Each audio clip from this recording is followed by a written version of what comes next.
Hello and welcome. I am Leah and this is Make All the Things With Me, and today I am using a homemade texture paste. So I started with this cutting board from Ollie's. I was planning to use spackle, but I didn't have enough for this project. So I remembered I can make my own texture paste.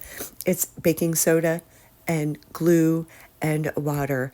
I didn't measure the ingredients out for this one. I just kind of winged it, but there is a recipe. It's 3 tablespoons of baking soda, 1 tablespoon of glue, and if you want to make colored paste, a tablespoon of your preferred paint color.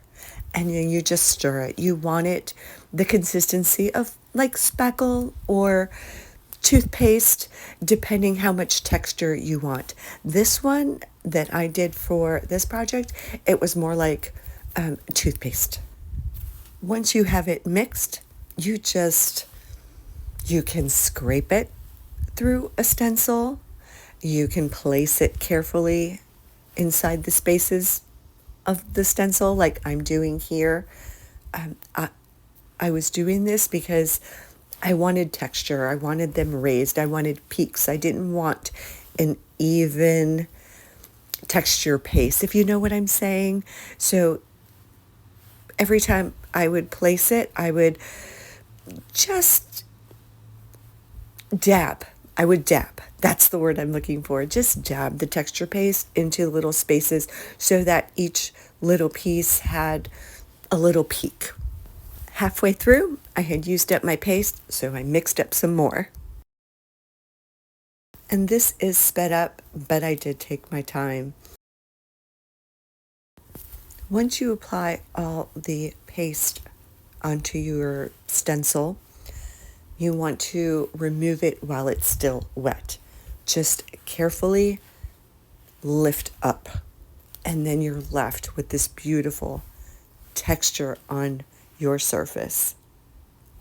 And then I just took a spatula and cleaned up some of the areas where the paste got through the stencil. And then I dried it with a heat tool, and then I did let it sit for a little bit, probably about half an hour. And the paint I'm using now is an all-purpose paint. It's good for glass, metal, plastics, wood, whatever. And it has this glaze kind of look. It's like a shiny finish, and it actually made the sunflower petals look ceramic. It's such an incredible look up close and in person. I don't know if the video actually shows the effect. So I went and I painted each little piece of the stencil using that yellow all-purpose paint, and then an acrylic paint for the leaves, and I used a brown paint for the center of the sunflower, and then I thought it looked a little bit plain, so I went around the whole image with a Java chalk paint. When all the painting was complete, I distressed the edges with a antiquing wax. This is from Bear. It's called dark antiquing wax.